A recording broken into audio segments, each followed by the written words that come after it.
Bonjour et bienvenue sur Parlons PMA, votre ressource autour du parcours de procréation médicalement assistée.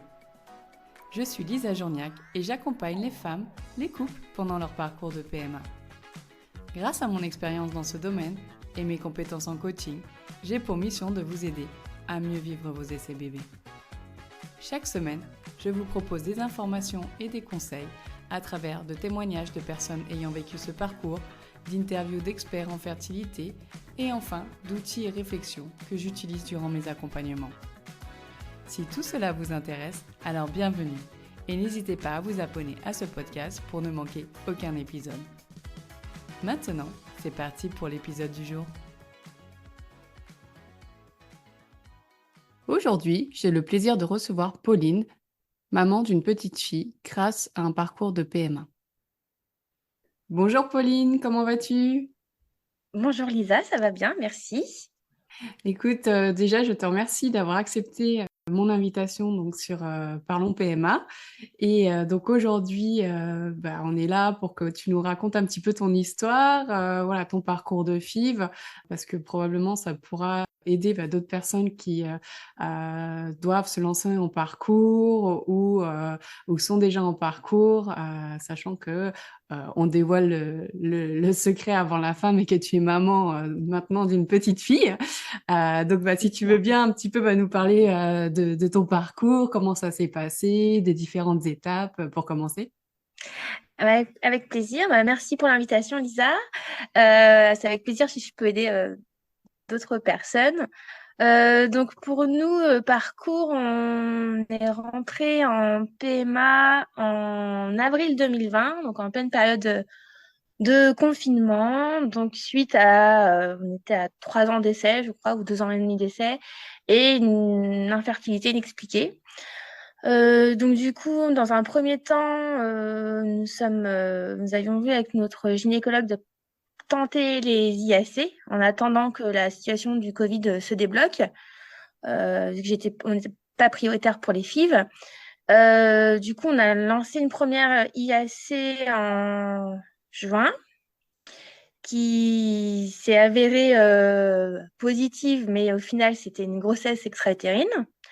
Donc, suite à ça, du coup, vu que j'ai dû être opérée, on m'a tout de suite dit FIV, vu qu'il y avait un risque de refaire une grossesse extra-utérine. Donc, on est repassé en FIV, du coup, au mois de novembre 2020. On a enchaîné assez rapidement. Après, c'était ma gynécologue a été très à l'écoute. Moi, j'avais pas envie de perdre de temps. J'avais peur de l'âge des 35 ans, vu que j'arrivais sur mes 34. Mais je viens d'avoir 36, donc c'est ça. Du coup, on a enchaîné tout de suite sur une première FIV. Donc la première FIV, le résultat n'était pas très bon. J'ai que 6 ovocytes sur la première ponction. Donc on a eu un embryon qui a été transféré, qui s'est avéré un échec. Donc on est reparti après sur une deuxième FIV en février 2021. On a changé de protocole. Donc on a changé de traitement. Et là, j'ai eu 18 ovocytes à la ponction. Donc, on a fait x3 par rapport à la FIV1. Donc rien à voir. Là, on a eu 6 embryons. Donc, c'était vraiment super. On a eu 5 embryons à J5 et 1 J6. Donc, on a fait x6 par rapport à la FIV1. Et là, on a le premier transfert. Donc, on a eu un transfert frais. Parce que j'ai frôlé l'hyperstimulation, mais j'y étais pas, donc on a pu faire un transfert frais. J'ai fait une grossesse biochimique, donc un début d'accroche et après ça s'est tout de suite évacué. Et on a pu refaire un transfert sur le cycle suivant. Donc dès mars, on a retenté sur un transfert pour faire un TEC du coup, sur un cycle substitué. Donc du coup, j'avais un traitement, j'avais une prise du coup de progestérone pour stimuler, pour simuler en fait l'ovulation, et j'ai eu mon transfert à J5 du coup de mon J5 et qui a donné ma petite fille qui est née le 28 décembre 2021. D'accord. Voilà. Donc en tout, on a fait on a mis 4 ans pour avoir notre fille, dont 1 an de PMA D'accord. et 4 protocoles. D'accord. Non, c'est intéressant parce que c'est vrai que bon, finalement, vous avez essayé en conception naturelle pendant un moment, ça ne fonctionnait pas. Il y a eu l'insémination et surtout, ce que je trouve intéressant, parce que je vois quand je suis des personnes qui sont en parcours de PMA, quand on fait une première FIV on a pas beaucoup d'ovocytes, pas beaucoup d'embryons, un premier échec, et ça peut être démotivant. Et dans ton cas, on voit bien que c'est un cycle de FIV et c'est pas parce que le premier cycle n'a pas été très bon que c'est pas possible d'avoir un bon cycle par la suite avec plus d'ovocytes aussi. Donc, je trouve que c'est super encourageant parce que c'est vrai que je sais pas comment ça s'est passé pour toi, mais après le premier cycle, quand tu as eu 6 ovocytes, un embryon, comment tu t'es sentie? C'était la cata parce qu'en fait, Ouais, quand on sait les résultats, enfin, la probabilité qu'une IAC fonctionne au premier coup, elle est très basse. Donc moi, je me suis dit, si la première IAC fonctionne, la première FIV, ça va être les dans le nez, quoi. Enfin, c'est une formalité. On est en fertilité inexpliquée, on avait juste besoin d'un coup de pouce. ouais, Là, on a les embryons. Enfin, du coup, on n'en avait qu'un seul. Mais je me suis dit, il n'y a pas de raison. Enfin, ça va fonctionner rapidement. Et quand déjà la première FIV, j'ai compris que déjà la ponction n'était pas sûre, ça m'a foutu un coup. ouais. Après, ma gynécologue m'avait dit qu'on ferait peut-être un transfert précoce vu que j'avais peu d'ovocytes. Quand le biologiste m'a appelé en me disant que les J3 étaient de trop mauvaise qualité pour faire un transfert précoce, là, je me suis repris une deuxième claque. Donc, au Ouais. final, j'étais quand même content d'avoir pu faire un transfert sur cette FIV. Mais c'est vrai que je me suis pris, ouais, je pensais que ça allait être plus simple vu que les taux de réussite d'une IAC, enfin, au final, ça a échoué, mais ça avait quand même, ça s'était quand même formé. Enfin, j'ai quand même eu un test de grossesse positif, c'était la première fois.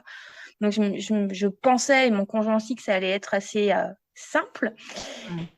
Et en fait, pas du tout. Mais, mais du coup, ouais, ma gynécologue a été vraiment très à l'écoute. Et elle-même, elle m'a dit, vu, mais enfin, elle me dit, vous avez une bonne réserve ovarienne. Il n'y a pas de raison, vous n'avez pas assez bien réagi au premier traitement. Il faut qu'on change ça. Il faut viser au moins 10 ovocytes. Donc, c'est vrai que j'étais assez prise dans l'optimisme en fait de ma gynécologue. Ouais. Et voilà, je me suis dit, allez, on y va. C'est vrai qu'au final, quand j'y repense, j'ai quand même fait 3 anesthésies générales en 9 mois. Ouais. C'est quand même pas rien. Mais ouais, j'avais envie ouais, je me suis laissée porter en fait. Et j'ai fait confiance à ma gynécologue qui était vraiment à l'écoute.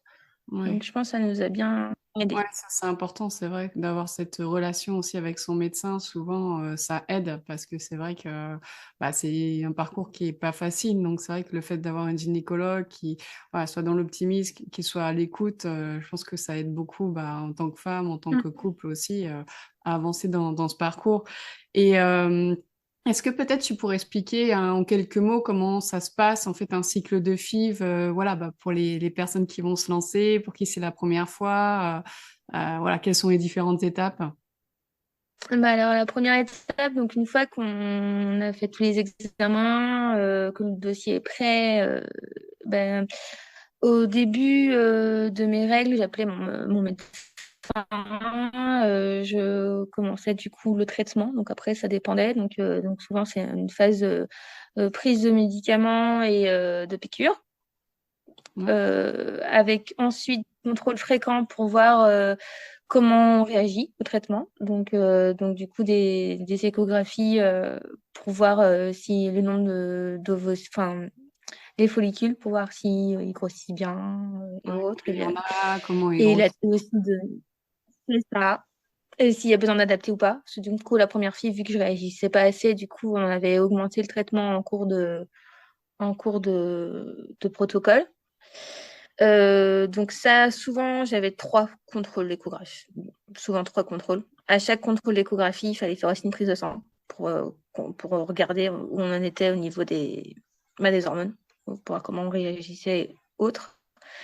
Une fois que la gynécologue trouve que là, c'est bon, enfin, les follicules sont assez matures, donc du coup, on déclenche l'ovulation. Donc, donc là, il y a une heure précise à respecter pour le déclenchement. Et ensuite, ensuite on va souvent, donc c'est un jour et demi après à peu près, Ouais, c'est 36. pour 36 heures, ouais. Ah bah ça fait un jour et demi. Euh, pour aller après à la ponction. Donc le matin, mon conjoint allait faire le recueil et moi du coup je me préparais. Donc moi c'était des ponctions sous anesthésie générale. Il n'y avait pas de local proposé. Enfin j'ai pas posé la question. Puis moi je suis un peu phobique des piqûres et autres, donc je préfère pas voir ce qui se passe. Ouais. Comme ça au moins. Enfin voilà, je suis pas trop fan de tout ce qui est piqûres, hospitalisation, tout ça. Et du coup, une fois qu'il y a la ponction qui est faite, donc après, on a le résultat assez, enfin, dans la journée. Enfin, même au réveil, j'avais le nombre de follicules qui avaient été ponctionnés. Et le lendemain, après, moi, j'avais des appels donc à J1 pour savoir le nombre d'ovocytes fécondés. J'avais un point J3 et j'avais ensuite un point J5. Et donc là, est confirmation ou pas de transfert.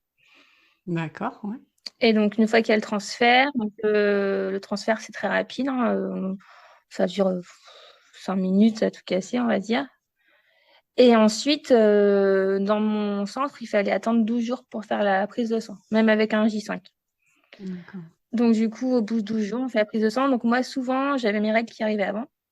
Enfin, dans les 3 cas, dans l'IAC et les deux premières FIV, enfin, deux premiers transferts, j'avais. Donc, souvent, ce que je faisais, c'est que j'appelais mon médecin en disant, bah, j'ai mes règles. Et bah, 2 fois sur 3, j'avais quand même un test positif, hein. C'est là qu'il y a un problème, hein. Quand on a des Ouais. règles et qu'on a un test positif, on se dit que c'est pas normal. Mais du coup, la troisième fois, j'avais pas mes règles à J12. Et donc, quand j'ai fait la prise de sang, eh ben, elle était positive et avec un très bon taux. Et Non. une fois que le taux est positif, moi, dans mon centre, c'est comme ça qu'ils font. Il y a un contrôle, il y a 3 prises de sang, il y a des contrôles tous les 2 jours pour voir si le taux il augmente bien. Mm. Et Et d'ailleurs, voilà. enfin, le transfert pour voilà, les personnes qui en ont jamais fait, comment ça se passe exactement? C'est On pas, arrive dans une salle. c'est pas douloureux, il n'y a pas d'anesthésie, voilà. Non, non, non, on arrive dans une petite salle. On fait d'abord, du coup, il y a le biologiste qui est comme il y a une sorte de passe-plat, en fait, on va dire. Mm. Et le biologiste déjà vérifie l'identité de tout le monde. Pour la FIV1, on a eu la chance de voir parce qu'on avait pris l'embryoscope comme option, enfin pour la FIV2 aussi. Et Mm. pour la FIV1, on a eu la chance de voir l'évolution de notre embryon. Donc ça, c'était très émouvant. On a vu vraiment les 5 jours de notre embryon, au final qui n'a pas tenu, mais, mais quand même. Et ensuite, du coup, on se pose en position gynécologique et puis enfin, c'est dans une pipette en fait. Enfin, pour moi, c'est pas moi j'ai jamais senti de douleur. Si la dernière fois j'ai senti parce que j'avais pas la vessie pleine et du coup elle avait eu un peu de mal à passer le col de l'utérus. Mais au final, non, ça dure 5 minutes. Après, elle contrôle que l'embryon a bien été déposé et puis voilà. Mm. D'accord. J'en Et profite. dans mon centre, il n'y a pas de pause, il n'y a pas de pause à faire, il n'y a rien. On repart après comme si rien n'était. D'accord. J'en profite simplement pour refaire un petit point parce que peut-être qu'il y a des personnes qui ne savent pas ce que c'est un embryoscope. En fait, un embryoscope, c'est un incubateur dans lequel sont déposés les embryons. Et en fait, ils vont être filmés 24 heures sur 24 tout au long du développement des embryons, ce qui permet d'éviter que les biologistes sortent les embryons, qu'il y ait des changements de température, de lumière. Et c'est vrai que c'est bénéfique aussi pour les embryons. Donc voilà, c'est ce qu'on appelle un embryoscope. On entend aussi le nom de time-lapse. En fait, c'est le nom d'usage et embryoscope. Et il y en a un autre qui s'appelle Guéri. Ce sont des noms de marque. Voilà, si jamais vous avez l'occasion d'entendre ces termes-là, parce que c'est vrai que je ne sais pas si en France tous les centres sont équipés encore, mais je sais qu'en Espagne tous les centres Nous, ont c'était au moins Toulouse. d'embryoscope, mais À Nantes, enfin, au centre où on était suivi à Nantes, c'était tout nouveau. Du coup, pour la FIV1, ça faisait 6 mois, je crois qu'il l'avait. Et nous, on s'est dit, vu qu'on avait peu d'ovocytes, on s'est dit, on va pas les stresser, on va les garder au chaud. Et ouais. vu qu'on l'avait fait pour la FIV1, on s'est dit, bon, on va le faire aussi pour la FIV2, à savoir que ce sont des options en plus et c'est pas remboursé par la sécurité sociale. Ouais. Ouais, parce que Mais c'est vrai pour que c'est des ça, c'est machines. très cher, donc c'est vrai que je crois que dans les centres, c'est pas pris en charge. Effectivement, c'est des options en Mm. plus, hein, que ça soit en France, en Espagne. Je sais plus combien ça coûte, mais c'est quand même c'est un gros budget. C'est pour ça que d'ailleurs tous les centres, dès le début, pouvaient pas forcément s'équiper parce que, enfin, au niveau du labo, c'est un gros budget supplémentaire pour eux, je crois. Ouais. Mais nous, on s'était dit, on va donner toutes les chances et on avait enfin, fait le choix de le prendre. Ouais, bon, finalement, c'était une bonne décision. Il n'y avait pas beaucoup d'embryons, mais ça a été efficace.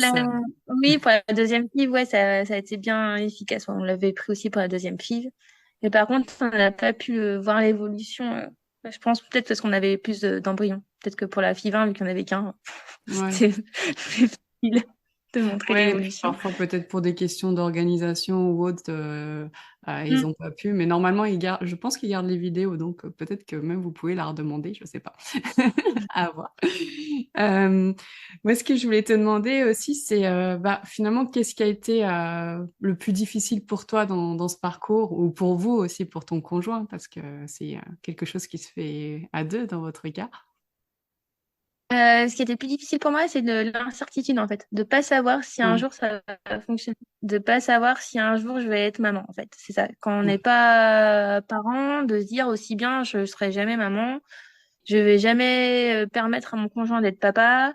Moi, il y avait une grosse remise en question par rapport à mon corps, en fait, Mm. où je me suis dit, il y a des accroches, ça va pas au bon endroit. Parce que même pour ma fille, j'ai eu un gros décollement au début de la grossesse. Donc, je me suis dit, on a frôlé l'arrêt de grossesse, parce qu'on était quand même, on avait un gros hématome. Donc, une grosse remise en question sur le corps, sur ouais, la perte de confiance du coup en soi et dans son corps. Le fait de pas savoir si un jour ça va aboutir, ça c'est le plus difficile. Parce que si on sait qu'un jour ça fonctionne, bah, au moins on se dit bah on fait pas ça pour rien quoi. Et pour mon conjoint, je pense aussi que c'est ce qui était pas facile, c'est le soutien parce que du coup c'est vrai que les hommes sont beaucoup plus spectateurs et du coup nous on supporte beaucoup déjà rien que les hospitalisations, puis les traitements et les émotions. Non, c'est vrai que lui il était à rester droit et puis enfin d'être présent pour moi, enfin surtout après la grossesse extra-utérine où j'étais opérée en urgence. Bah je pense que oui, lui il avait aussi il se mettait une pression supplémentaire pour être présent pour moi et du coup lors de la grossesse qui a donné du coup la naissance de notre fille, il a mis beaucoup de temps aussi à on était très très prudents en fait. Ouais. Mais voilà, je pense que c'est ça les plus grosses difficultés qu'on a Ouais. rencontrées. Ouais, ouais, c'est sûr que Plus que le traitement, au final, un traitement, ça se subit, enfin, ça se prend, c'est pas trop gênant. Mais ouais, c'est l'incertitude. ouais, c'est vrai que l'incertitude, je pense que c'est vraiment une des grosses problématiques du parcours. C'est de bah, on sait souvent on entend cette phrase, hein, on sait comment quand ça commence, mais pas comment quand ça va se terminer. Et c'est vrai que c'est difficile à gérer parce que il faut se dire bah, que continue les essais, pas se décourager. Comme tu disais, enfin quand tu as une première FIV qui est pas avec non plus avec un embryon, pas beaucoup d'ovocytes, ce qui d'ailleurs veut rien dire parce qu'on peut avoir peu d'ovocytes et qu'ils soient de bonne qualité et que ça fonctionne tout Mm. de suite, hein, mais c'est vrai que bah, ça crée cette incertitude. On se dit, bon, bah, la FIV 1 est terminée, il faut recommencer, combien est-ce que je vais devoir en faire pour que ça fonctionne, etc. Et c'est vrai que bah, ça peut être décourageant. Et, c'est vrai que c'est pour ça d'ailleurs que j'avais envie bah, que tu partages ton témoignage aussi, parce que c'est vrai que bah, c'est important aussi bah, d'avoir le retour de personnes qui sont passées par là et bah, pour qui ça a fonctionné et pas se décourager malgré bah, toute cette incertitude aussi. Donc, d'ailleurs, avec du recul, est-ce qu'il y a des choses voilà, que tu aurais aimé savoir avant de commencer ce parcours de PMA? Bah, j'aurais aimé savoir être plus accompagnée sur le fait qu'une FIV, ça garantit pas forcément de bons résultats tout de suite. Ouais, Euh, euh, Parce que moi, c'est vrai que je me suis tombée de haut. Je me suis dit, ouais, l'IAC, ça a fonctionné, enfin, ça a pris. La FIV, c'est une formalité. Et en fait, non. Euh, Et sinon, après, j'avais déjà eu des amis, moi, qui avaient fait des parcours de PMA. J'ai même des amis de mes parents qui ont fait de la PMA. Donc, j'ai été très tôt, en fait, sensibilisée à ces problématiques-là. Mais après, c'est vrai qu'on s'y prépare jamais trop, hein. C'est vraiment un tsunami au niveau des émotions. Et ça, je pense que d'être alertée, ça aurait été pas mal. Surtout, je suis déjà quelqu'un de très sensible et très émotive. La gestion des émotions, c'est pas simple. Ouais. Oui, et puis en plus, bon, déjà, les Mais voilà. émotions, Mais dans le temps normal, il se passe plein de choses et ce que tu dis, c'est que si tu es déjà sensible, les hormones, ça a tendance à pas arranger aussi. Et c'est vrai que des fois, parfois, les médecins, ils pensent pas à le dire parce que peut-être que c'est leur quotidien, etc. Mais quand tu es en traitement de stimulation, il faut penser aussi que bah, tu es sous traitement hormonal. Donc, les émotions aussi, elles sont accentuées. Et ça aussi, je pense qu'on n'en parle pas assez. oui, et moi enfin, j'étais accompagnée parce que dans enfin, dans le centre où j'étais suivie, euh, dans cette clinique-là, après tout arrêt de grossesse, ils proposent un suivi psychologique. Ouais, super. Donc du coup, enfin même hors PMA en fait. Donc du coup, moi j'étais suivie par une psychologue de la clinique suite à ma grossesse extra-utérine. J'avais demandé et du coup, c'est vrai que ça m'a aussi apporté un support. Pendant mon parcours de PMA parce que du coup j'avais aussi cette aide qui me permettait de gérer un peu mieux mes émotions, d'avoir un regard extérieur et un accompagnement. Donc là, ça m'avait bien aidé aussi. Enfin, c'est vrai que c'était un plus Ouais. euh, dans la gestion des émotions et d'avoir aussi quelqu'un qui me permettait de relativiser par rapport à la culpabilité justement sur mon corps. Enfin, là-dessus, ça m'avait bien aidé. Ouais, parce que c'est vrai que la culpabilité, c'est une émotion qui revient souvent dans le parcours de PMA et en tant que femme, on se flagelle un peu sur le parcours, la culpabilité, pourquoi ça marche pas, est-ce que je fais mal? Enfin, il y a tellement de choses qui se passent que c'est vrai que le fait de pouvoir en parler avec quelqu'un, de se faire accompagner, ça permet un petit peu quand même d'enlever un poids des épaules et puis d'avancer plus sereinement. Enfin, je pense, hein, je ne veux pas parler pour toi, mais Si, si, clairement, moi, je me mettais une pression de folle, en fait. Après du coup, la grossesse extra-utérine, je me mettais une pression en mode, faut que je fasse plus de sport, faut que j'arrête de boire du thé, faut que j'arrête de... Enfin, je voulais tout arrêter parce que c'était à cause de mon corps, qu'il fallait que j'ai un meilleur corps, une vie plus saine. Et là, j'ai mes médecins qui m'ont dit, eh, stop, quoi. Vous avez le droit d'aller, si vous voulez prendre un apéro ou un soir, on a le droit de prendre un apéro, quoi. Enfin, faut arrêter. oui, c'est Mais je ça. me mettais une telle pression, en fait, que ça en devenait mais maladif quoi. Enfin, faut aussi réussir à, ce qui est pas tout simple, mais à bah, profiter et à vivre parce que sinon bah on vit plus quoi. Enfin, si on est que sur les traitements, bah, après la vie de couple en plus elle prend un sacré coup. Enfin, la vie aussi extérieure. Moi, j'avais tendance à me couper de tout le monde. Je voulais voir plus personne. Enfin, ce qui est pas trop dans mon tempérament, mais donc c'est vrai que je pense que l'accompagnement psychologique moi, m'a beaucoup fait de bien. Ouais, non, mais c'est vrai que, bon, moi, Donc, c'est pas moi qui vais te dire le contraire. Je pense que enfin, le parcours de PMA, c'est un parcours qui est compliqué. Comme tu disais, on n'est jamais préparé, en fait, hein, à toutes ces choses-là, à ce qui peut se passer. Et si, enfin, tant que tu l'as pas vécu, que t'as pas vécu ça de près, tu peux pas vraiment, tu sais pas à quoi t'attendre, tu sais pas ce qui va se passer, tu sais pas toi comment on va y réagir, quel impact ça peut avoir sur ta vie, en fait, de manière générale. Et tu vois, tu parles de ça, tu te mettais la pression, en fait, c'est d'essayer d'avoir le contrôle sur tout. Et c'est vrai, moi, je le vois dans mon accompagnement. J'ai des femmes toujours qui me demandent, mais qu'est-ce que je peux faire en plus? Qu'est-ce que je peux faire en plus? Qu'est-ce que je peux faire en plus? Mais en fait, c'est des fois, c'est juste de se laisser vivre, en fait, qu'il y a un protocole. Effectivement, il y a des petites choses qu'on peut mettre en place. Mais à un moment donné, pour son bien-être mental, se mettre la pression et vouloir tout faire bien, finalement, ça peut avoir l'effet inverse. Donc, c'est vrai que c'est toute cette partie accompagnement, enfin, je pense qu'elle est nécessaire. Et après, dans les accompagnements, en plus, il y a vraiment tout type d'accompagnement. Il y a les psychologues, moi, j'ai fait en tant que coaching fertilité, il y a des hypnothérapeutes, voilà, il y a aussi des acupuncteurs. Enfin, il y a plein de spécialistes autour de ça qui peuvent aider sur la partie émotionnelle. Et j'ai l'impression qu'il y a beaucoup de femmes qui restent. Je parle surtout des femmes parce que c'est vrai que les messieurs, on les voit moins. Mais qui restent un peu seuls, du coup, qui n'ont pas forcément des personnes aussi avec qui en parler, et puis qui se rendent pas compte de la pression qu'elles se mettent aussi. Et c'est vrai que ce type d'accompagnement, je pense que c'est un bien fou. Et c'est vrai que nous, quand on a eu l'occasion d'échanger, c'est vrai que ça se voyait que tu étais beaucoup plus sereine d'avoir pu échanger avec quelqu'un, avec la psychologue qui t'accompagnait dans le centre où tu étais, et pour affronter la suite aussi. Donc, je pense que tu t'es sentie plus légère sur la FIV2, je sais pas, mais... Oui, oui, oui, oui, sur la FIV2, nettement, ouais, nettement mieux, ouais. Déjà aussi, j'ai bah, eu besoin de digérer le premier échec. Et en fait, je me demandais si j'ai pas voulu trop enchaîner trop vite. Et du coup, j'ai fait un gros travail. Enfin, je me suis vraiment coupée en fin d'année. J'ai dit à mes amis, je veux voir. Enfin, voilà, mes amis m'ont compris. J'ai dit, je te coupe. J'avais tout coupé, les réseaux, enfin tout. J'ai besoin de me recentrer sur moi Ouais. et de me reconstruire. Et puis c'est vrai que du coup, la psychologue m'a bien aidée. Et du coup, j'ai abordé la deuxième fille beaucoup plus, avec moins de pression déjà. Ouais, ouais, ce qui est quand même... J'avais plus digéré déjà le premier échec et donc du coup, je me suis peut-être mise moins la pression. Et oui, puis j'ai été bien encadrée aussi par ma gynécologue qui était très positive.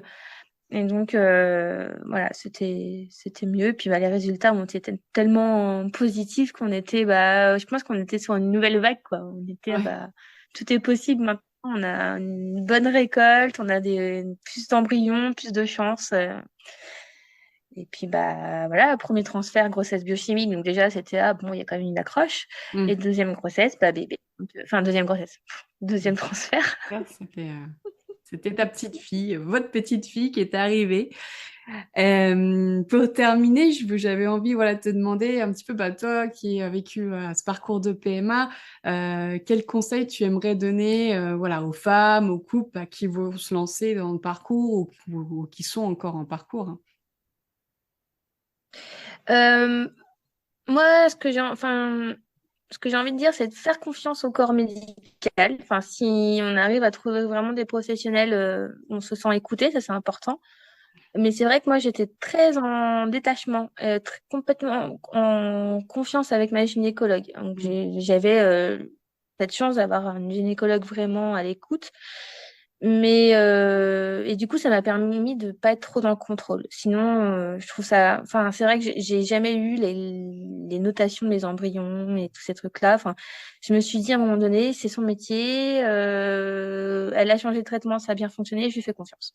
Donc moi, je pense que ça m'a permis de m'enlever un peu un poids. Donc ça, après, je sais que tout le monde réagit différemment, mais moi, ça m'a bien aidé d'être en confiance et avec le corps médical et de leur laisser gérer leur partie et de moi me concentrer sur moi. Voilà, enfin pour pas trop se mettre la pression et ça, je pense que c'est ça. Enfin, c'est pas simple, hein, c'est pas simple, mais c'est important d'essayer de Ouais. continuer de profiter un peu des petits moments donc nous je sais que pour le deuxième transfert on a accueilli notre petit chien. On s'est dit c'est vrai que souvent on a tendance à trop se mettre de frein de ah non si jamais j'ai une grossesse si jamais si puis à un moment donné j'ai mon conjoint qui voulait un chien depuis longtemps on a eu de l'opportunité on a pris le chien. La petite anecdote sympa, c'est qu'on a accueilli notre chien le lendemain du transfert d'Agathe. Donc du coup, on a eu la joie d'accueillir un chiot et un embryon qui est resté au chaud en même temps. Super. Mais du coup, de continuer de faire enfin, ouais, je trouve ça important parce qu'on a tendance à s'oublier de penser qu'au protocole. Et du coup, c'est pas simple pour soi, c'est pas simple pour le couple. Et après, essayer de continuer de faire des projets en fait. Et que s'il Ouais. y a une grossesse qui arrive, et c'est que mieux quoi. Enfin, on trouvera quand même à s'adapter à faire autrement, hein.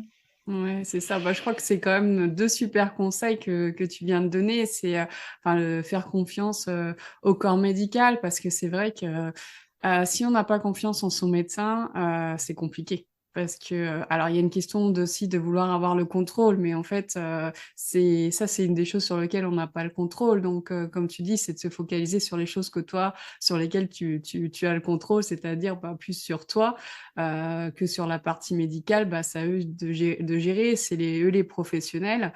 Peut-être ce que j'avais envie de rajouter par rapport à ça, c'est que bah, si vous n'êtes pas bien avec votre professionnel, changez. Parce que si vous n'avez pas confiance, vous allez pas bien vivre votre parcours, ça va être compliqué, vous allez mettre tout en question. C'est comme voilà, tu parlais de classification des embryons, etc. Enfin, je veux dire, c'est leur métier, ils savent ce qu'ils peuvent tenter, comment ils peuvent le tenter, etc. Donc, il y a ça. Et le deuxième conseil que tu donnes, c'est bah, en fait, de continuer à vivre et faire des projets. Et je pense que ça, c'est hyper important parce que c'est vrai que beaucoup de personnes qui sont en parcours de PMA ont peu tendance à mettre leur vie en stand-by. Et c'est là que bah, psychologiquement, ça devient compliqué parce que on arrête de vivre, c'est que la PMA, on s'interdit certaines choses dans le peut-être, et si, etc. Et je crois que tu l'as bien dit, en fait, une fois que bébé là, que on est enceinte, et ben, on s'adapte en fait. Et ça, c'est vrai qu'on soit en parcours de PMA ou pas en parcours de PMA d'ailleurs, de manière générale. Parce que, bah, pour relier ça à l'incertitude, finalement, on ne sait pas. Donc, ne pas s'arrêter de vivre parce qu'on ne sait pas quand est-ce que ça va arriver. Et puis, on est des humains, on a une capacité d'adaptation qui est assez exceptionnelle. Donc, bah, je pense que ça sera un beau mot pour conclure hein, cet épisode. C'est que bah, ne pas oublier de vivre pendant son parcours de PMA, même si c'est quelque chose bah, voilà, qui n'est pas facile. Mais il y a plein d'autres choses autour de la PMA qui sont importantes bah, pour se préserver, pour préserver son couple. Et puis, bébé arrivera au milieu de tous ces projets et ça se gère. Tout à fait. En tout cas, c'est ce que je souhaite. D'avoir un beau projet un protocole qui arrive à un protocole gagnant Ouais, c'est très ça. vite. Un protocole gagnant, c'est ce qu'on souhaite, bah, voilà, toutes les femmes, les couples qui sont en parcours et qui vont commencer.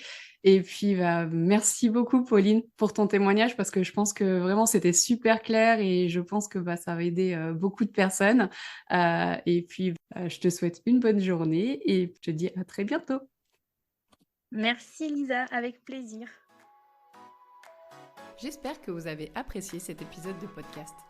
N'hésitez pas à le partager si celui-ci vous a plu et à me retrouver sur mon compte Instagram Lisa Journia Coaching pour échanger. À bientôt!